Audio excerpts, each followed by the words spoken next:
거리, 사무실, 계단을 오르는 사람들의 다리는 눈에 띄게 붓고 무겁게 늘어져 있는데요.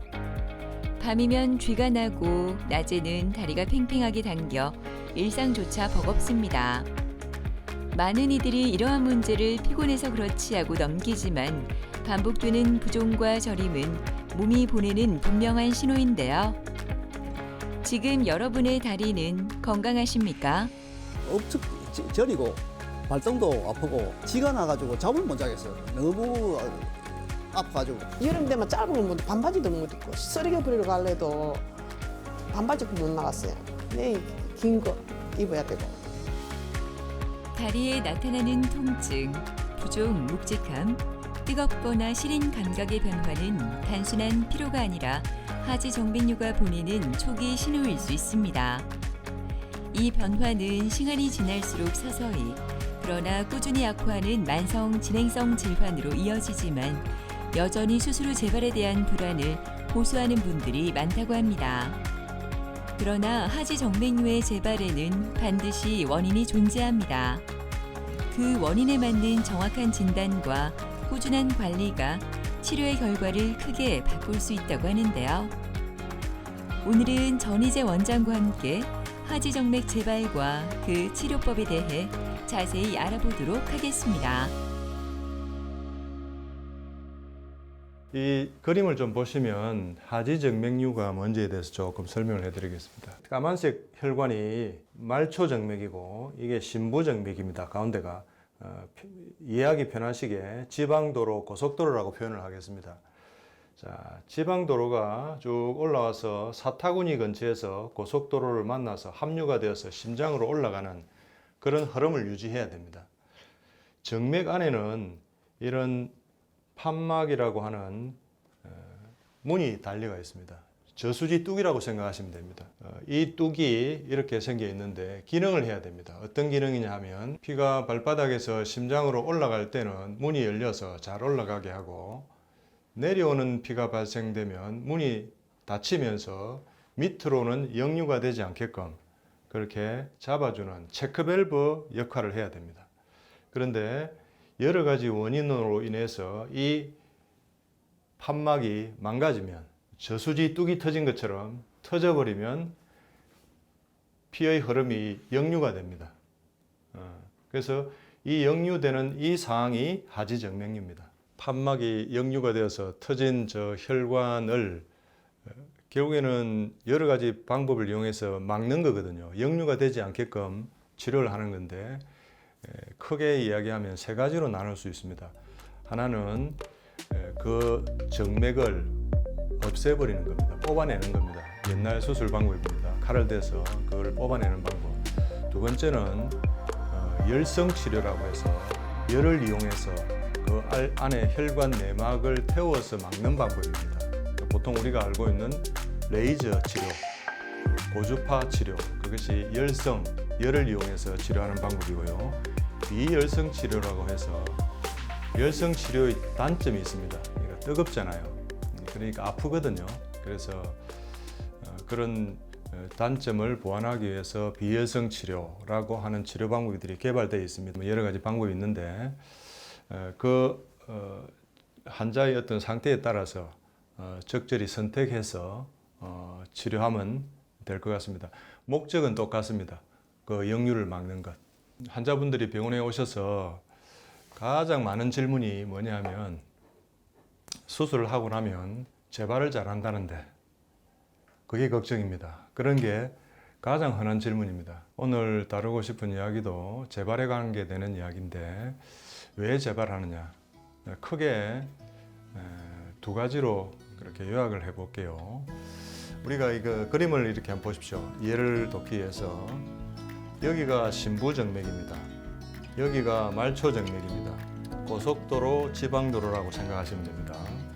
우리가 치료를 한다는 말은 이 하얀색으로 표시되어 있는 이 정맥이 역류가 되어서 이 정맥을 완전히 폐쇄를 시키는 것이 치료입니다.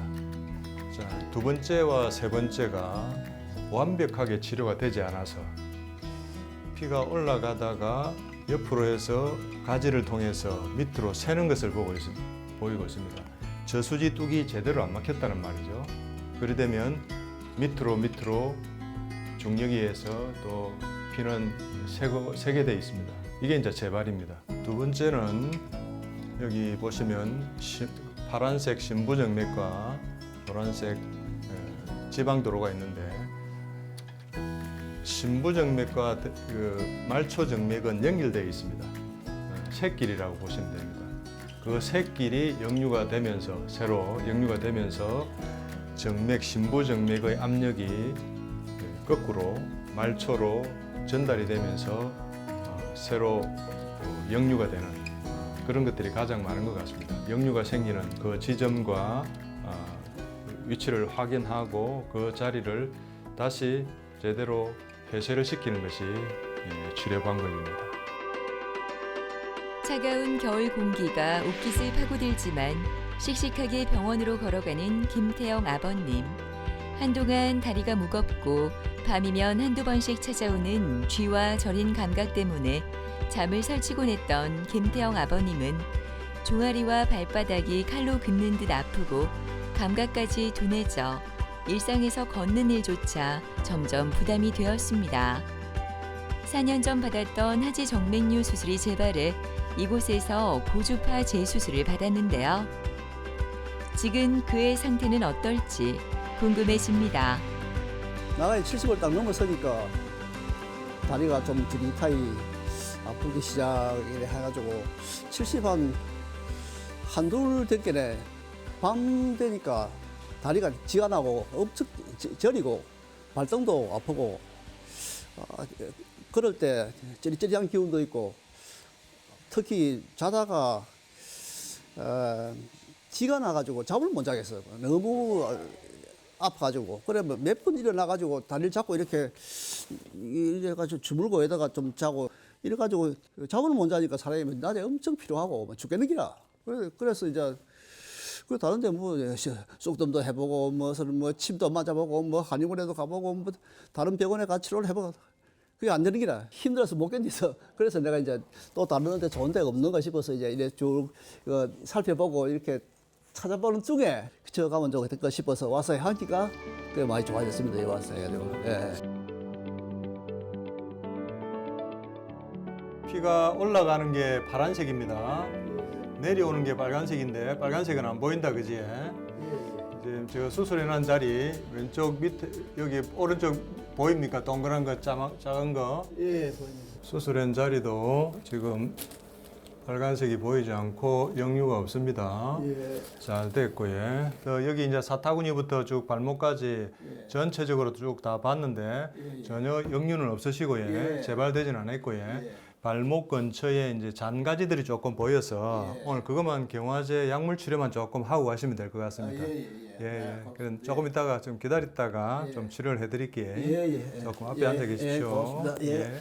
4년 전에 또 다른 병원에서 하지정맥류 진단 받고 수술 받았던 환자였거든요.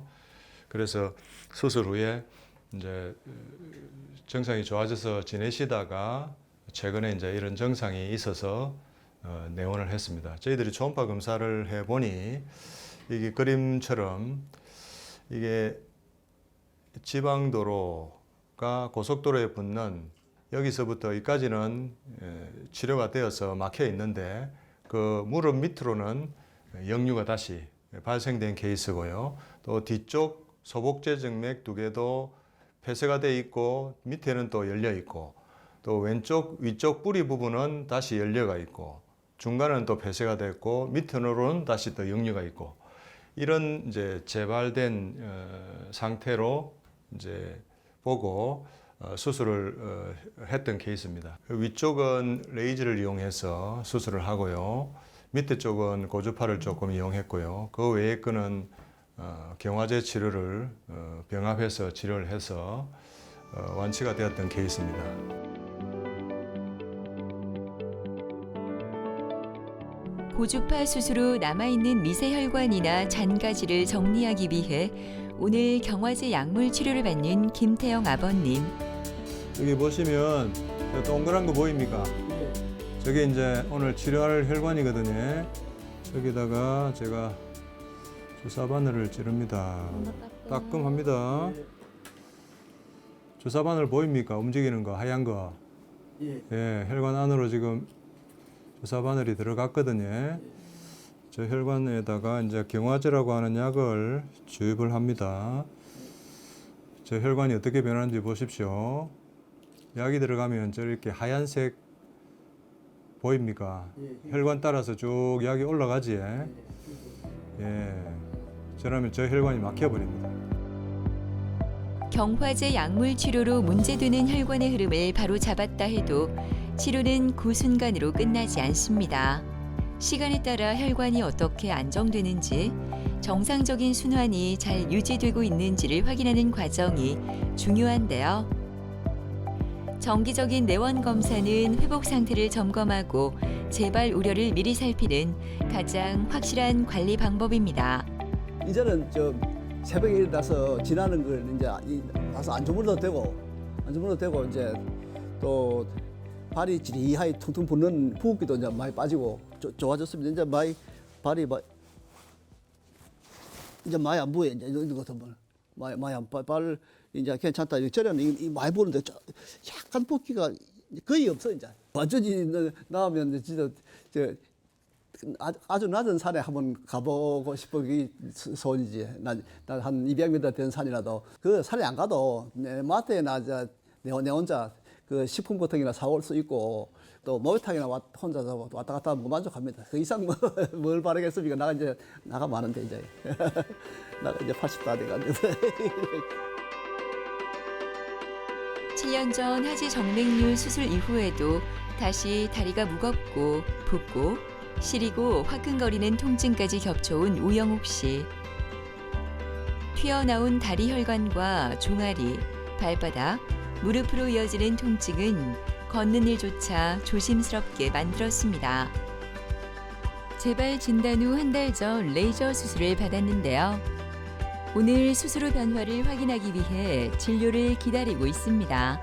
다른 병원에서 하지정맥이 너무 심해갖고 아프고 몸 붓고 이래갖고 막 그래갖고 수술을 했는데 또 한 3, 4년 지나서 이게 또 재발됐는가 봐요. 제가 일을 하거든요. 서서 일을 하는데 집 오면은 다리가 이쪽에 붕 또 부었는 거라.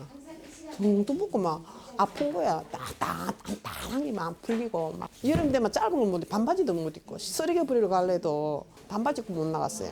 내 긴 거 입어야 되고. 안녕하세요. 안녕하세요. 우리가 수술 전에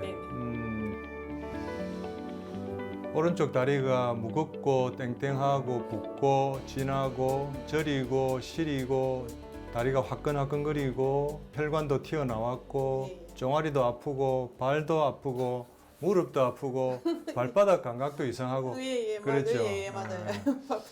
예전에 7년 전에 수술 받으셨다 했잖아요.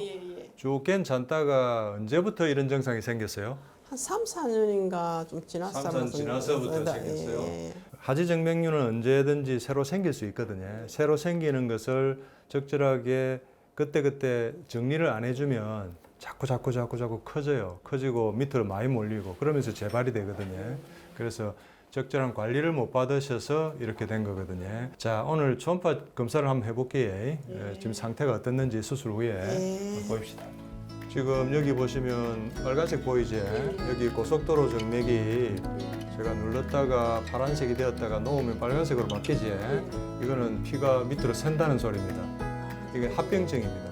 하지정맥류를 너무 오래 두셔서 이런 합병증이 생겨 있거든요. 하지정맥류를 치료했다고 해서 이거 신부정맥, 고속도로는 치료를 할 수 없거든요. 그래서 이제 증상이 조금 무겁다, 조금 붓는다고 느끼시면 스타킹이나 그다음에 혈액순환제 약을 조금씩 드시는 게 증상을 최소화시킬 수 있습니다.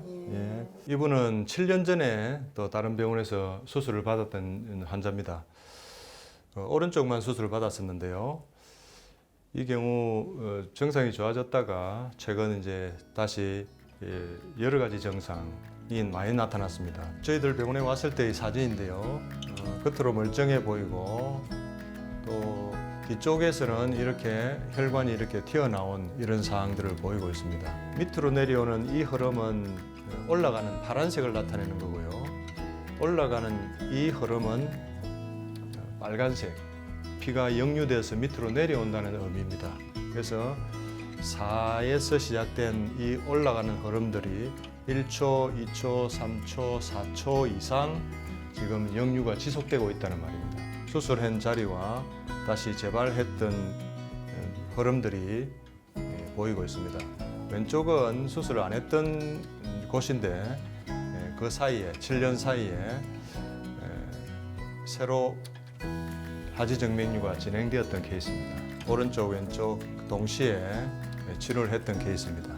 지금 현재 이 환자는 초음파상에 재발되지 않고 정상도 다 호전되어서 잘 지내고 계십니다. 지금 내가 생각할 때는 거의 한 8, 90%? 좋아요. 지금 엄청 기분 좋아요. 아니 일단 걸으면 가볍고 일단 그러면 저녁에 또 이래 내가 이 옷을 또 이래 입어보거든요. 그 파란 줄이 거기 안 보이고 이러니까 지금은 막 그런 게 없고 가벼우니까 일단은 막 일단 제 생각으로 가벼우니까 좋아 저는. 이래 치마도 한번 입고 싶고 살랑거리고 다니고 싶고 진짜 그래 나도 다리가 이제 매끈하다 이런 자랑도 하고 싶고 한번 내놓고 싶고 그래 그런 마음입니다. 추운 날씨이지만 오늘도 건강하게 병원을 찾은 남동수 씨는 10년 동안 3번이나 하지 정맥류가 재발하며 다리는 늘 붓고 밤이면 귀와 시린 감각이 찾아와 잠을 설치기 일쑤였습니다. 튀어나온 혈관과 가려움, 허리까지 이어지는 통증은 걷는 일상조차 부담스럽게 만들었는데요. 이곳에서 수술을 받은 후 모든 생활이 편해졌습니다. 장사하면서부터 다리가 계속 안 좋아졌었던 것 같습니다. 제가 일하는 시간이 4시 좀 넘어서 출근해서 아침 7시, 8시까지 시장까지 다 보면 아침 7시, 8시까지 일을 했었습니다. 발다리가 많이 붓고요. 발바닥도 쑤시고 피부 색까지 새카맣게 변할 정도로 일을 많이 하고 나면 새벽쯤에 되면 걷는 게 되게 힘들었습니다. 다른 병원에서 3번 수술을 하셨잖아요. 그래갖고 저희들한테 증상이 있으셔서 심한 상태로 오셨는데 일단은 하지정맥류는 수술해놨고 이 심부정맥 고속도로가 역류되는 거는 안고 살아가셔야 돼요. 하기 전에 이미 합병증으로 심부정맥 기능 부전이 와서 그런 거예요. 그래서 향후 이제 압박 스타킹하고 그다음에 정맥 순환제를 적절하게 잘 이용하시면서 지내는 게 관건입니다. 1년이나 2년에 한 번씩 저하고 만나서 초음파하고 새로 생기는 잔가지나 또 역류가 생기는 걸 보고 경화제 치료를 통해서 간단히 해결할 수 있으니까 그렇게 하시고 잘 관리하시면 될 것 같습니다. 1년에 한 번씩 봅시다. 예. 잘 돌아가십시오. 예. 남동수님 같은 경우에는 최근 10년 동안에 여러 증상으로 이곳저곳 3번을 수술을 했습니다. 그러니까 가족력이 있었고 아버님도 하지정맥류 환자였고 사진 보시는 것처럼 다리가 너무 붓고 쥐가 나고 시리고 화끈거리고 가렵고 발바닥도 통증이 생기고 그래서 이분이 직업상 오래 서서 일해야 되는 직업이었는데 직업 마치고 나면 다리가 퉁퉁 부어서 매번 자르고 일상생활하는 게 너무 불편해하는 상황에서 저희 병원을 찾았습니다. 하지정맥류 수술 후에도 통증과 부종, 무거움이 계속된다면 남아있는 정맥이나 새로 형성된 혈관에서 다시 문제가 생겼다는 신호일 수 있는데요. 하지정맥류는 진행성 질환이기 때문에 재발 부위를 정확히 찾아 정밀 초음파로 원인을 확인하고 그에 맞는 재수술을 통해 혈류를 다시 바로잡는 과정이 필요합니다. 재발이 되었다라고 진단이 되면 반드시 적절한 치료를 받으셔야 진행이 되지 않습니다.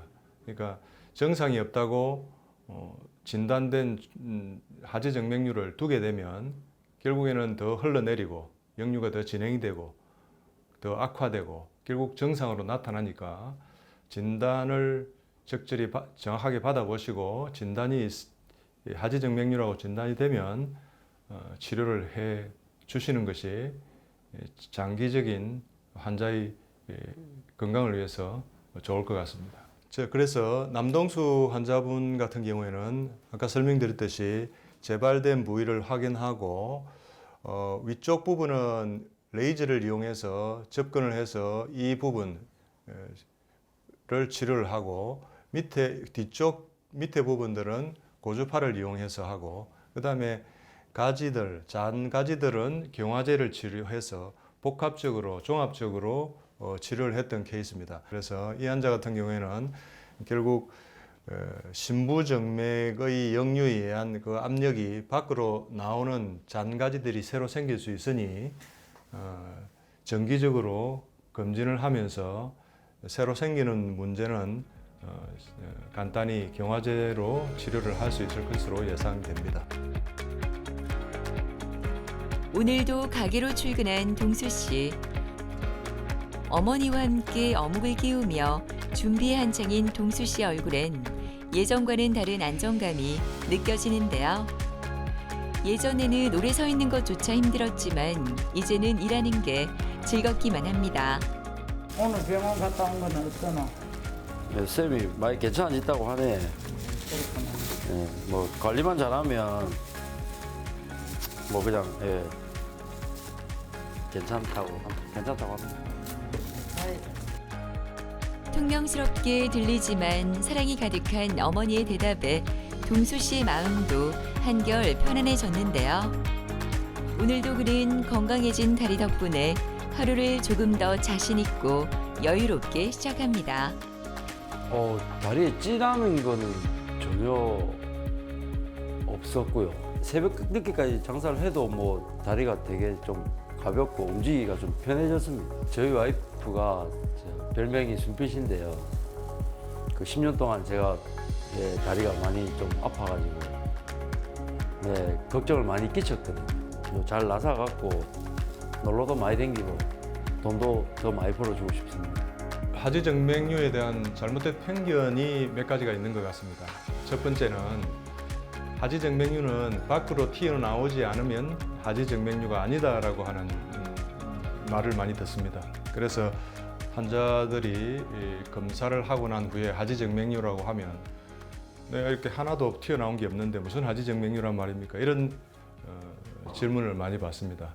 대부분 피부 안에 숨어 있기 때문에 밖으로 돌출되지 않습니다. 그걸 알고 계셔야 될 것 같고요. 두 번째는 하지정맥류 수술하고 나면 재발을 잘한다더라. 이게 이제 잘못된 상식 중에 하나인 것 같습니다. 1년이나 2년에 한 번씩 초음파를 통해서 새로 생길 수 있는 정맥 가지들을 적절하게 관리하시면 재발하는 확률은 줄일 수 있습니다. 하지정맥류는 치료가 끝났다고 끝나는 질환이 아닙니다. 생활 습관, 체중 관리, 적절한 운동과 주기적인 검진이 재발을 막는 가장 중요한 요소라고 하니까요. 다리가 보내는 작은 신호를 외면하지 말고 조기 진단과 꾸준한 관리로 건강한 다리 지켜보시는 건 어떨까요?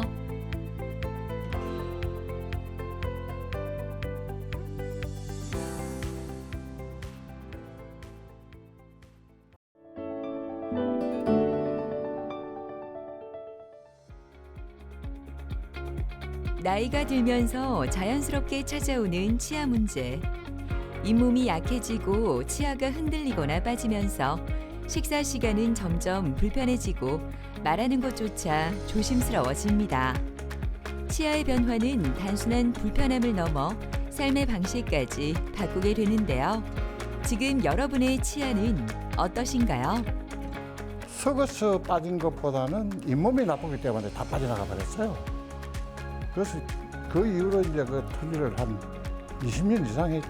임플란트는 잃어버린 치아의 기능과 자신감을 되찾는 선택으로 주목받고 있습니다. 특히 모든 치아를 한 번에 복원하는 전학 임플란트를 통해 삶의 질을 개선하는 사람들이 늘고 있는데요. 오늘은 신준혁 원장과 함께 전학 임플란트에 대해 자세히 알아보도록 하겠습니다.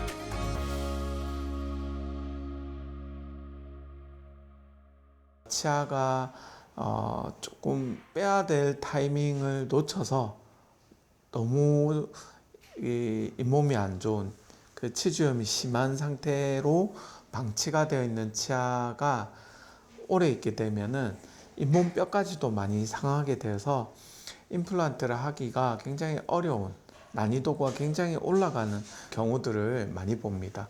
그리고 뼈 이식을 아무리 많이 해도 원래 그런 치아의 뼈만큼 만들기가 힘들기 때문에 치료를 하고 나서도 음식물이 좀 많이 낀다든지 여러 가지로 보기에 좋지 않다든지 이런 부작용들이 많이 생길 가능성이 높습니다. 전학 임플란트는 전체적으로 치아를 다 소실하게 되었거나 무치악인 상태로 오랫동안 틀니를 사용하신 분들의 경우에 고정성 임플란트를 식립을 하고 그 위에 보철을 만들어서 전체 치아를 회복해주는 그런 치료를 일컬어서 저희가 전학 임플란트라고 하고요.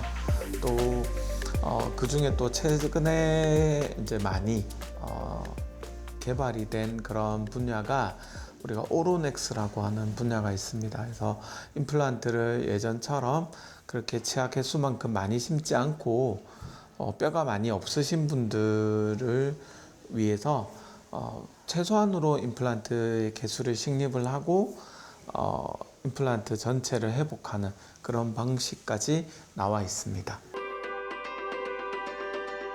2년 전 상담만 하고 돌아섰던 임복심 씨가 다시 이곳을 찾았습니다. 다른 병원에서 아랫니 수술까지 마쳤지만 치료 도중 찾아온 뇌경색으로 모든 걸 멈춰야 했는데요. 긴 회복의 시간을 지나 이제 다시 치료를 이어가려 합니다. 위쪽 치아는 이미 손상돼 이를 뽑은 후 전학 임플란트를 하려고 하는데요. 오랜만의 수술이라 그녀의 얼굴엔 긴장감이 가득합니다. 오래전부터 부분적으로 조금씩 이빨을 했었고 이제 아랫니, 앞니가 안 좋다 보니까 소개받고 갔는데 거기서 마무리를 다 하기로 했는데 내가 아프면서 못하고 운니는 그 전에 한 2000년도에 또 전체로 사사로 한번 했었거든요. 이빨은 위아래를 같이 해야 예쁘게 나온다는 그것도 있고 이제 위에 이빨도 사사로 했기 때문에 별로 내가 생각해도 몇 년은 못 쓰겠다는 생각이 들었고 그래서 같이 하기로 했는 도중에 이제 이빨을 뽑으면서 5개를 한꺼번에 뽑으면서 그 뇌경색으로 쓰러졌거든요. 그러니까 뇌경색은 순간 온다 이런 말씀을 하시더라고. 다른 데서는 내가 불안해서도 못 하겠고 특히 하는 데서는 그렇고 근데 이제 방송에도 보고 또 상담하고 진료를 한번 받다 보니까는 믿음성이 가서 구체적인 것도 이야기 듣고 이제 이번 26년 3월 달에 와서 하고 오늘 이제 수술하기로 날짜를 잡았습니다. 수술에 앞서 입안 상태를 기록하는 촬영이 진행됩니다. 현재 치아와 잇몸의 상태, 보철과의 관계를 정확히 남겨 치료 계획을 세우는 기준으로 활용하기 위한 과정입니다. CT 촬영도 이어지는데요.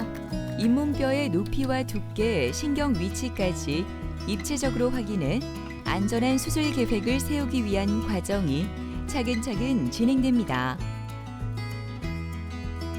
안녕하세요. 안녕하세요. 예. 아이고, 많이 긴장되시나요? 예. 오늘 이제 오른쪽 위에 임플란트 수술 한 3개 정도 오늘 들어갈 건데요. 금방 끝날 거예요. 그래서 조금만 긴장 푸시고 안에 한번 볼게요. 아시고 이쪽에 임시치아가 아직은 잘 버티네. 좀 찌꺽찌꺽하죠? 여기 안에 다 사가가지고 지금 그런 상태인데 오늘은 여기 뒤쪽 이쪽으로 임플란트를 그냥 눈만 딱 감았다 뜨면 끝날 정도로 빨리 훅 해버릴게요. 안 아프게 해주세요. 네. 환자분은 예전에 한번 치과에 방문을 하셨던 적이 있습니다. 오셔가서 전체 임플란트에 대한 상담을 예전에 한번 받으셨는데 이번에 또 중간에 좀 많이 아프셨다고 하더라고요.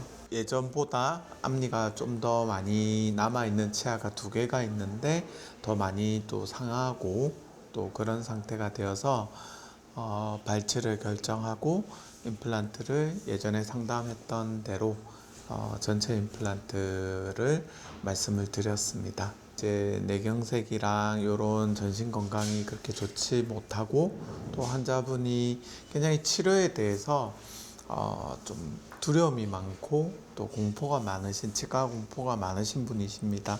그래서 될 수 있으면 최소한의 치료로 그런 수술이나 피가 나는 부분을 좀 최소화할 수 있으면 최소화해서 전체 임플란트를 계획을 하고 있습니다. 그래서 임플란트는 한 오른쪽 3개, 왼쪽 3개, 그래서 총 6개 정도 또는 많으면 7개 정도 이렇게 식립을 하고 또 많이 썩어 있는 앞니는 또 발치를 하고 그리고 전체를 우리가 그 보철로 이렇게 만드는 오로넥스 같은 임플란트 보철을 통해서 제작을 할 생각입니다.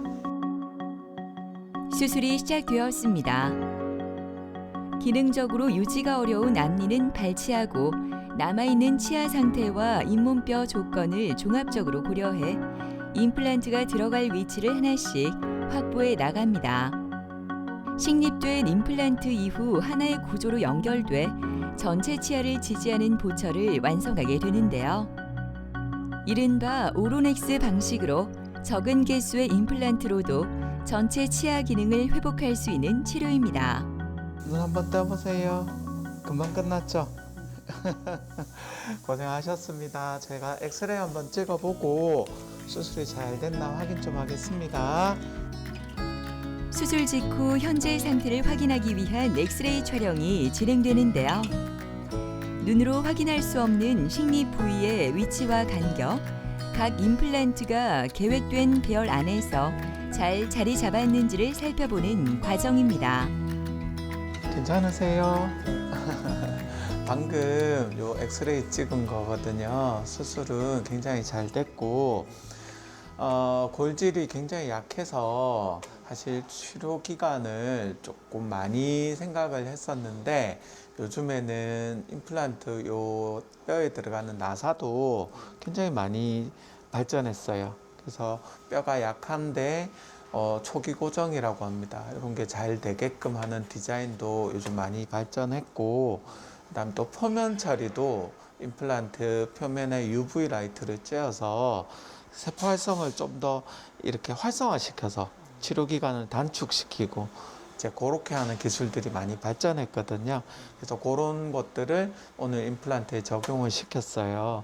그리고 수술 시간도 빠른 이유가 요 사각동 거상이라고 합니다. 뼈 이식을 해서 요 막을 들어 올리는 요 시술이 옛날에는 되게 힘든 시술이었거든요. 근데 요즘에는 또 그런 시술법이나 기구들도 많이 발전했고 이제 그래서 오늘 보시다시피 굉장히 빨리 간단히 치료가 끝났습니다. 근데 치료는 간단해도 요 안에 들어가 있는 기술은 되게 많이 집약이 된 거예요. 이제 요 다음번에 요 반대쪽에도 비슷합니다. 오늘 요 정도로 한 번 더 수술하고 나면 이불로 지금 뇌경색 때문에 밑에 고생하셨던 경험이 있으셔가지고 수술을 좀 짧게 이불로 하루에 고생 안 하시게끔 제가 짧게 이렇게 계획을 잡은 거거든요.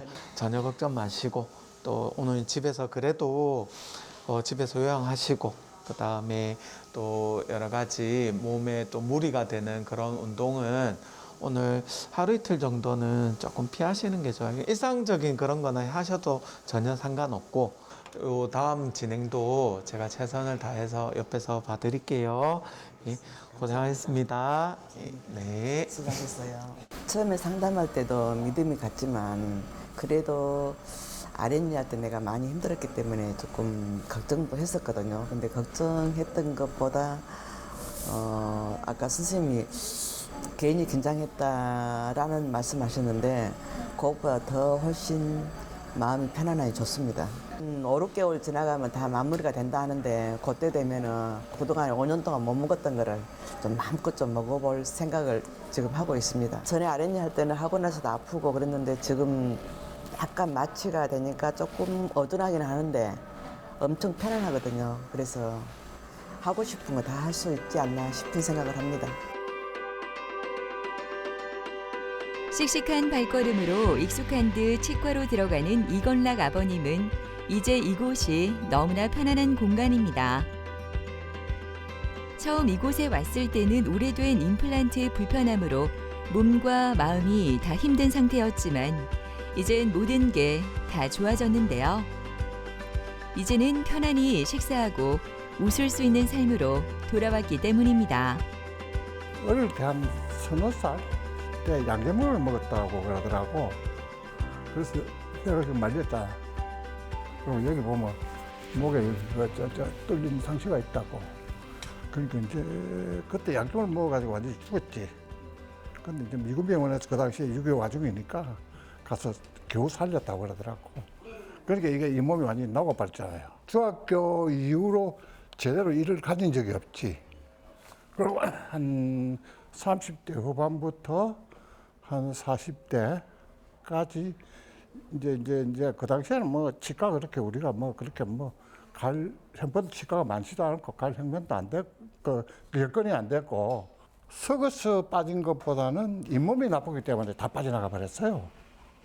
그래서 그 이후로 이제 그 털리를 한 20년 이상 했지. 그리고 이게 임플란트가 안 되는 줄 알았거든.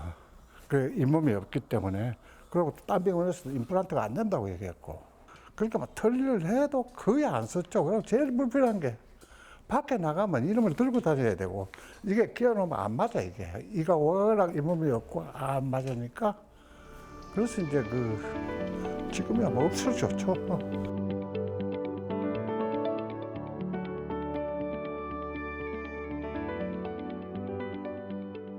안녕하세요. 잘 지내셨어요? 원장님 덕분에 잘 지내고 있습니다. 예, 식사는 잘하고 계시고요. 오늘 이제 한 달째 되는 날인데 저번에도 말씀드렸지만 이가 들어가고 조금씩 턱의 위치가 바뀌어요. 예전에 우리가 틀니 좀 불편하게 쓰셨던 상태가 너무 오랫동안 있었기 때문에 이게 조금씩 바뀌는 거에 맞춰서 제가 높이도 조정하고 여러 가지 계속 좀 이렇게 수정도 제가 받으려야 되거든요.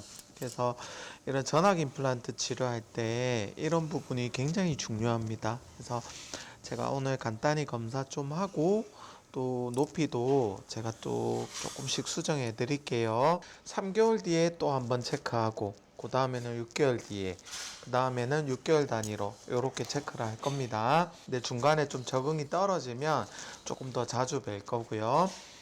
다 물어보세요. 예, 좋습니다. 하시고 다 물어보세요. 하시고 다 물어보세요. 하시고 이쪽이 왼쪽이 조금 높게 느껴지시나요? 오른쪽이 조금 높게 느껴지시나요? 오른쪽이 조금 높게 느껴지시나요? 그래요. 근데 실제로는 지금 사실은 왼쪽이 조금 더 많이 닿이는 것 같긴 한데 식사는 잘 하고 계시죠? 네. 근데 요게 요 턱의 여기 위치가 아직 조금 불안정해서 그런 건데 조금씩 우리가 그 바뀌는 위치에 따라서 수정이 조금 필요한 경우가 많이 있습니다.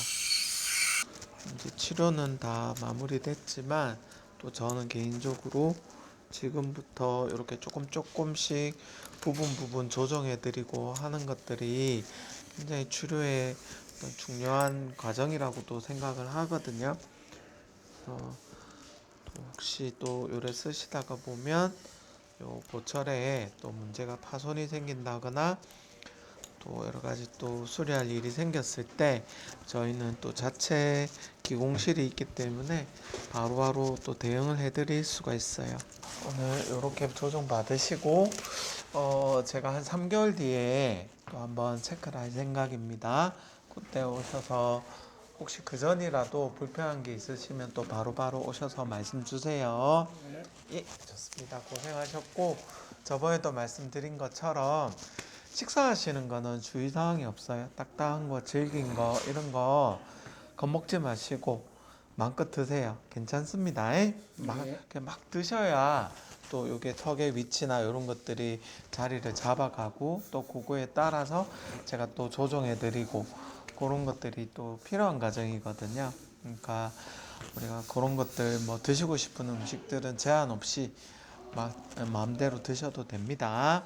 예전에 그 치과에 한번 그 21년도 그때 한번 방문하신 적이 있습니다. 이제 틀니를 치료받는 중이라고 그렇게 말씀을 주셨었는데 일단은 틀니를 한번 써보시고 혹시 불편하시면 또 다른 방식으로 치료를 해보자라고 또 권유를 드린 적이 있습니다. 근데 대학병원에서 이제 환자분 말씀에 의하면 임플란트를 한 2개 정도씩 이제 위에 2개, 밑에 2개를 심고 거기에 꼈다 뺐다 하는 그런 방식의 임플란트 틀니를 이제 치료를 진행하셨는데 그게 아무래도 틀리다 보니까 환자분께서 적응에 실패하시고 많이 불편해서 또 남아있는 치아들 상태가 부러지고 또 많이 썩고 또 치주염도 발생을 해서 전체 이를 제거를 하고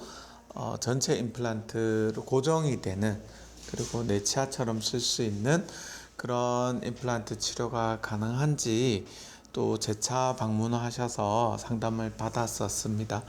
그래서 그렇게 상담을 해드리 가능하다 그렇게 말씀을 드리고 진행을 했던 케이스입니다. 처음 오셨을 때는 어금니 쪽이 뼈가 여기 보시면 굉장히 얇습니다. 이렇게 종이짝처럼 얇고 그리고 너무 오랫동안 틀니를 쓰셔가지고 이제 뼈가 위축이 된 겁니다. 그리고 아래쪽에 요 신경관이 이렇게 어금니 쪽에 지나가기 때문에 어금니 쪽에는 실제적으로 임플란트를 심기가 굉장히 힘들고 거의 불가능한 케이스였고 앞쪽으로만 이 신경관 사이에 임플란트를 식립을 해서 전체 임플란트를 만드는 오로넥스 치료 방법을 계획을 했었습니다. 기존에 있던 임플란트가 쓸 수 있는 위치가 아니고 좀 불리한 위치였고 또 상태가 좋지 못해서 이용하지 않고 요 기존의 임플란트는 또 같이 제거를 하고 새로 임플란트를 식립을 해서 만들 계획을 이제 수립을 했었습니다. 초진 때 보면은 실제로 환자분은 주걱턱이 아닌데 이제 틀니로 오래 쓰다 보니까 이 틀니가 닳아서 앞쪽으로 턱이 이렇게 밀려서 이렇게 주걱턱처럼 이 아래턱이 앞으로 많이 돌출된 상태였고 수직고경이라고 합니다. 수직적인 그런 높이가 틀니가 닳아서 많이 무너진 상태에서 내원을 하셨습니다. 그래서 치료가 완료된 상태를 보면은 전혀 주걱턱이 아닌 정상적인 얼굴의 외형을 이제 가지게 되셨는데요. 이런 수직고경도 회복하고 튀어나와 있는 이런 주걱턱이 적절한 임플란트 보철로 인해서 정상적인 얼굴 형태를 회복을 시켜 드릴 거라고 계획을 했었고요. 그리고 정면에서도 많이 낮아진 수직고경 그리고 얼굴 근육들이 많이 무너졌는데 다시 이런 것들을 회복을 한 그런 케이스입니다. 전악 임플란트 치료가 끝난 뒤에도 관리는 계속 이어져야 하는데요. 보이지 않는 곳에 미세한 이물질까지 제거하는 전문가의 세심한 관리가 필수적입니다. 사용하면서 생길 수 있는 작은 변화를 정기적으로 관리해 주는 것이 중요한데요. 이처럼 치료 이후의 꾸준한 점검은 임플란트를 오래 안정적으로 유지하기 위한 또 하나의 치료 과정입니다. 치료를 끝내고 근처 카페에 들른 이건락 아버님. 예전 같으면 그림의 떡이었을 단단한 쿠키와 과일. 하지만 이제는 아무런 걱정 없이 바삭한 식감을 온전히 즐기며 한 입 크게 베어뭅니다. 조용한 카페에서 이어지는 여유로운 시간. 임플란트 이후 달라진 작은 변화가 그의 일상에 편안한 안정감을 선사해 주었습니다. 못 먹다 지금은 이제 다 먹으니까. 응. 그러니까 제일 임플란트 하고 나서 제일 먼저 먹고 싶은 게 깍두기더라고. 깍두기. 전에 옛날에는 그 이가 없으니까 못 먹었잖아요. 그러니까 깍두기가 제일 먹고 싶더라고. 그러니까 진짜 3월 6일 날 저녁에 가서 깍두기부터 제일 먼저 먹었다가. 뭐 바람이야 특별히 없고 하던 대로 하는 거죠. 뭐 특별히 뭐 이 있다고 해서 지금 이 나이에 뭐 특별히 뭐 바랄 건 없고. 그냥 있으니까 이제 뭐라고 할까 먹는 것도 마음대로 먹을 수 있고 주머니에 털지 안 넣어 다녀도 되고 그게 제일 좋죠 사실은. 예전에는 디지털 임플란트라고 하면 그 임플란트 수술에 그런 가이드 수술이나 이런 쪽에만 약간 그 포커스가 맞춰져 있었다면은 최근에는 전체적으로 그 소프트웨어적인 그런 부분도 많이 발전을 했고 또 임플란트 수술에 필요한 여러 가지 장치라든지 이런 부분도 많이 발전을 했고 또 그리고 진단 장비도 발전을 했고 또 임플란트를 만들기 위한 보철에 대한 그런 소재도 많이 발전을 했고 또 보철을 만드는 기술이 또 발전을 하다 보니까 여기에 맞는 임플란트 시술 방식도 또 많이 발전을 했습니다. 이렇게 굉장히 많은 발전을 통해서 불가능하다라고 판단했던 그런 케이스들이 요즘에는 또 보다 손쉽게 빠른 시간에 가능한 그런 경우들을 현장에서 많이 보게 됩니다. 디지털 임플란트 기술은 많이 발전하고 있으니까 환자분께서 너무 또 위축되지 마시고 또 용기를 내셔서 또 치과에 방문을 하셔가지고 또 한번 또 문의를 한번 해보시고 또 도전해 보시는 거를 강력하게 추천드립니다. 치아 건강은 단순한 미용이 아니라 삶의 질을 결정하는 중요한 요소입니다. 음식을 맛보고 마음껏 웃고 자신 있게 이야기하는 그 모든 순간에는 건강한 치아가 있는데요. 오늘의 행복과 내일의 자신감을 위해 당신의 치아 건강을 돌아보는 건 어떨까요?